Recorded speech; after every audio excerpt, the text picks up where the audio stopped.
Next up, we have Carla Simonini. She's a longtime professor of Italian and Italian American literature and the former editor of Italian Americana. She is the co-founder of Passaggi d'Italia, which is does small group tours focusing on heritage, culture, and tradition. Carla, welcome. Thank you. Thank you. Well, I have to say I'm a little nervous following Lou, such a beautiful, heartfelt, personal presentation. Mine is a completely different type of book. This is an academic book that focuses on literary criticism and literary history. I've had relatives say, oh, I can't wait to read it, and I'm thinking, maybe not, but I'll try and make it as interesting as possible. This book began with questions that started with me, that have been in with me for years. Why did Italy occupy such a powerful place in the American imagination, and how did Italian immigrants respond to those inherited images once they arrived in the United States? Throughout the 19th century, American writers and travelers imagined Italy as a place of beauty, art, emotional richness, runes, Catholic spectacle, mystery, and historical depth. Emotional intensity could be, Importantly, these qualities existed together. Italy's sunny and dark dimensions were both part of its appeal. What fascinated me was how early Italian American writers entered directly into that literary tradition. Rather than rejecting the inherited images, they reshaped them in order to assert literary legitimacy and American belonging. 19th century American writers were deeply captivated by Italy. Writers like Margaret Fuller, Nathaniel Hawthorne, Henry James, Mark Twain, and William Dean Howells helped create an enduring American image of Italy as a place of beauty, art, history, emotional intensity, Catholic ritual, romance, and melancholy. But Italy's attraction was never entirely innocent or uncomplicated. American travelers were often drawn precisely to what seemed emotionally excessive, mysterious, sensual, theatrical, or pre-modern, or even primitive. Those darker qualities gave Italy much of its emotional and aesthetic power. Travel to Italy also became a form of cultural distinction. To know Italy as an American in the 19th century was a marker of class distinction. You had to know, you spoke the language, you knew about the history, you were familiar with art, literature, opera, classical civilization. So writing about Italy in the 19th century became a way for elite Americans to define themselves as cultured and cosmopolitan. In fact, Italians occupied a unique position among immigrant groups because of this fact. Americans were already deeply engaged with Italy long before mass migration began. As Natalie Wright observes, no foreign country had figured so provocatively in American literature, while Richard Brodheck notes that never before or since has American writing been so absorbed with the Italian as it was during the Gilded Age. I just gave you a sample of some of the writers. There is almost not one figure from the 19th century American literature that did not travel to Italy and use it in some way, shape, or form as an inspiration for their work. So this is unique. When Italians began arriving in large numbers, they entered with an American imagination already filled with powerful and contradictory images of Italy and the Italians themselves. That literary tradition created the symbolic framework later Italian American writers would inherit and challenge from within.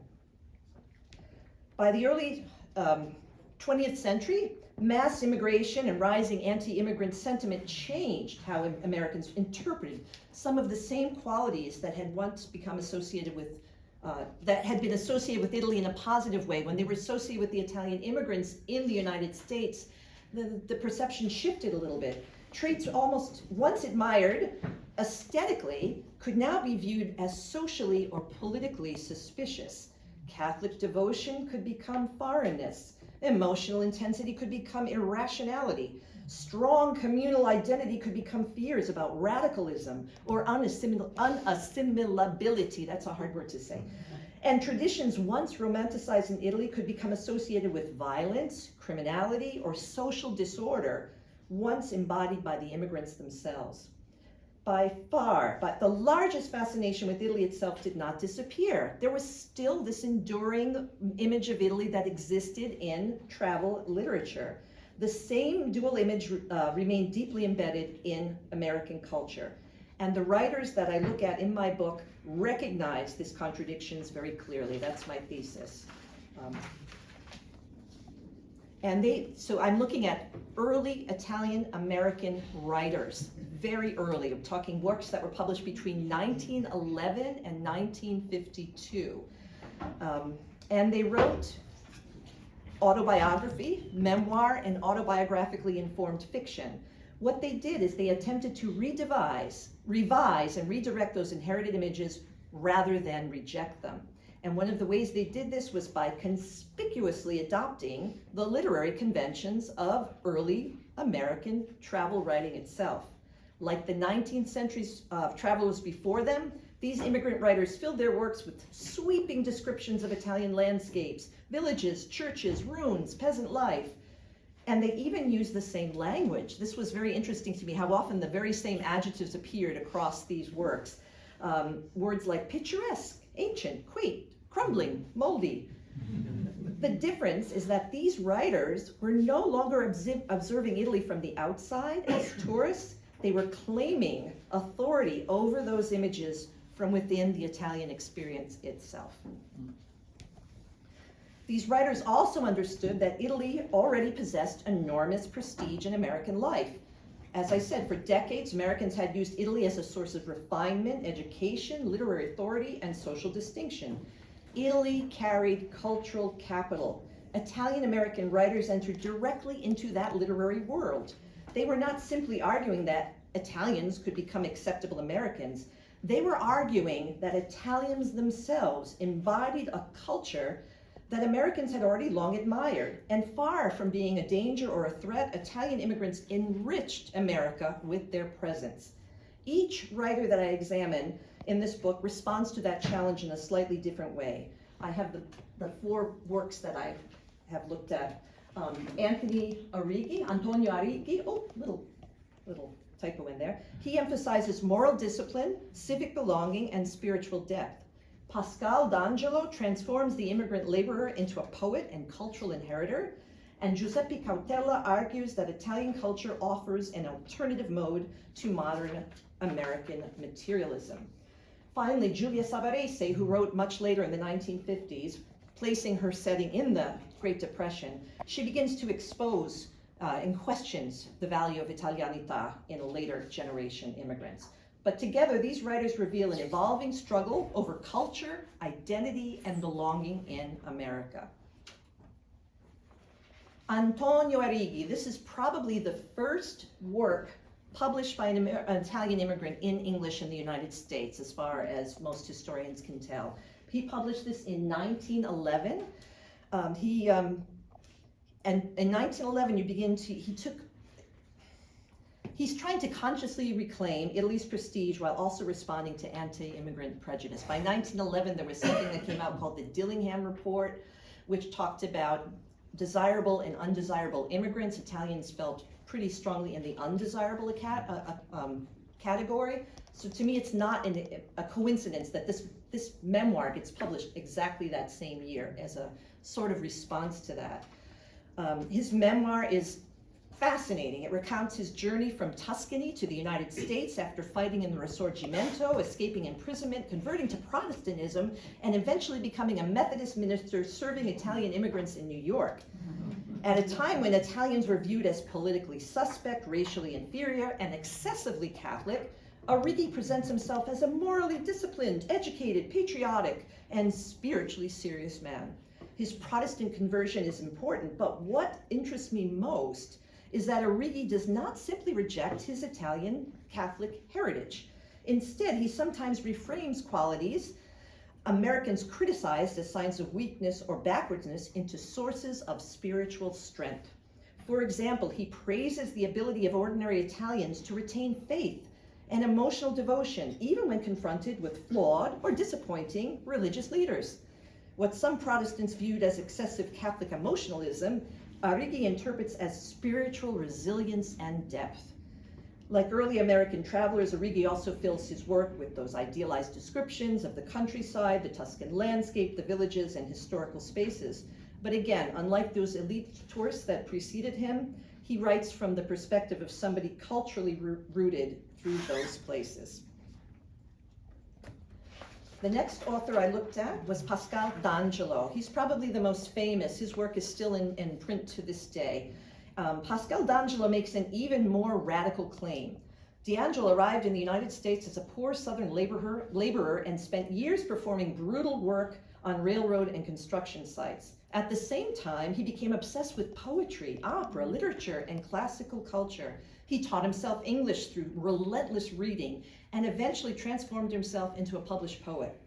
What makes D'Angelo so remarkable is that he refuses the idea that artistic culture belongs only to wealthy Americans or elite travelers. He challenges the assumption that refinement and artistic beauty belong only to elites. He's a laborer, and he insisted on that identity till the end of his days.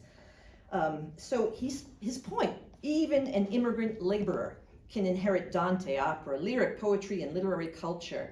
He reclaims many qualities associated with the so-called dark Italy as well. Emotional intensity, rustic simplicity, physical labor, superstition, and passionate feelings. Those aren't traits. They're not evidence of inferiority, he says. He transforms them himself into sources of poetic consciousness and artistic identity. So in many ways, D'Angelo democratizes symbolic possession of Italy itself. So if symbolic possession was an elite characteristic, he's coming up as a laborer who becomes a published poet. And I too am part of this legacy, this inheritance. The last author that I look at of the early immigrant autobiographical informed works is Giuseppe Cautella. And then at the end, I do a final chapter with Giulia Savarese. So like the works of Arrighi and D'Angelo, Giuseppe Cautella's Moon Harvest is deeply autobiographically informed, even though it's written as a novel. Its protagonist, Romualdo, emigrates from rural Puglia not out of desperation or poverty, but because he is drawn to the promise of American democracy and meritocracy.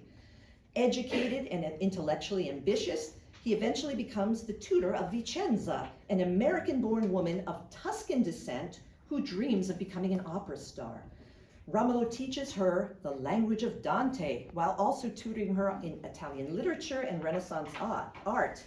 That relationship is significant because it reverses the traditional north-south hierarchy often associated with Italian culture. What Vicenza, despite her Tuscan heritage, has lost, a Southern Italian immigrant is able to restore. That's a significant symbolic act there. So, and another thing that Cautella does, he critiques modern American materialism, which was coming in, the age of the jazz age coming on in the 1920s. For him, true civilization is measured not through wealth, but through beauty, emotional depth, artistic cultivation, and feeling. In many ways, he calls America back to an older 19th century understanding of culture that Americans themselves once associated with Italy and with being a cultured person. So it's art and beauty, not money, that makes the person. At the same time, however, he complicates the relationship between Italianità and immigrant family life. When Romualdo begins to thrive by gifting his Italianità to America, his wife Maria slowly withers emotionally in the new environment. Her loneliness and eventual death are closely tied to her efforts to remain a dutiful Italian wife and to preserve traditional Italian cultural values. As Romualdo becomes increasingly absorbed into American life and ultimately unfaithful, Maria bears the emotional cost of sustaining the family's cultural identity. That tension becomes the bridge to Giulia Savarese. Giulia Savarese, again, is published in 1952, but she sets the novel in the 1930s. In this case, I find my position is that Italianità no longer functions as a source of empowerment or enrichment. The novel follows an Italian-American family struggling through poverty, illness, unstable labor, and emotional exhaustion during the Depression. Joseph Dante, the patriarch of the family, still possesses aesthetic sensitivity and emotional refinement that the early writers associated with Italianità. But these qualities provide no protection against suffering or economic hardship. Joseph inspires his friend and fellow laborer Thomas Driscoll to compose a masterful musical piece. But then Joseph himself dies and leaves his family further destitute. So instead of the aesthetically inclined Joseph, it's the family patriarch, Fortuna, that Savarese forecasts. She's the wife who, through relentless labor and sacrifice, keeps the family alive. And she criticizes her husband for these fancy ideas he has that didn't help them out when it came to putting food on the table. So for Savarese, the emotional obligations and burdens associated with Italianità became sources of confinement and suffering rather than cultural strength. Her novel dismantles the earlier hope that aesthetic refinement or cultural feeling alone could redeem immigrant life in America. So, I have an epilogue at the end, and in the epilogue I argue that America's fascination with Italy has never disappeared. Italy continues to occupy a powerful place in the American imagination through travel memoirs, films, novels, food writing, and personal transformation narratives. But more recently, later generations of Italian Americans, like Lou, have begun producing their own return or roots memoirs centered on traveling back to Italy in search of ancestry, memory, identity, and cultural connections. In many ways, Italian Americans have become participants in the same travel traditions once dominated by elite American travelers and writers of the 19th century. They've reversed the process. These return journeys often involve negotiating inherited ideas about Italy with the realities of contemporary Italy and the family histories they explore, making travel a form of self-discovery and identity formation for Italian Americans, much as it had once been for 19th century American travelers. And they continue they continue to pursue many of the same questions explored through my book. How Italians and how immigrants imagined Italy, how travel shapes identity, and how culture belonging is constructed across generations. So, and I'm going to throw in one final slide as a shameless self-promotion. Writing this book also helped me realize that my own relationship with Italy began long before graduate school. Like many Italian Americans, my understanding of Italy was shaped through family stories, memory, travel, and return. That experience eventually led me and my partner to create Passaggi d'Italia, where we now lead heritage and cultural tours focused especially on southern Italy. In many ways, I've come to see this work as connected to the same questions explored in my book. How travel shapes identity, how people search for connections and belonging, and why Italy continues to hold such enduring emotional power for Americans. So, thank you very much. I want to make an analogy of when, after the World War II, my dad had a garden, and it was victimized by, various animals around. And I said, well, Dad, why don't you put marigold flowers around?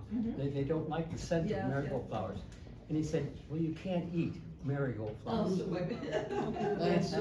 And so my question to you is there were two cultural Italian societal struggles going on, it seems to me, from your books. How powerful were these books, novels, whatever? Did they influence the Italian American? Yeah, I mean, the book goes into this a lot more depth. One very important thing is that each of the Italian American immigrant writers, the younger ones, had what I'm borrowing a term from Fred Gardefee, he calls them literary padroni.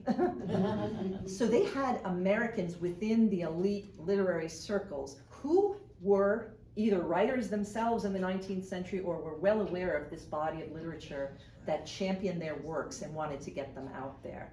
So each of them was purposely brought into the publishing world by somebody who had a vested interest in portraying immigrants in a different light, portraying Italian immigrants in particular. I can't stress this enough. I was talking so fast, I was afraid to go too long.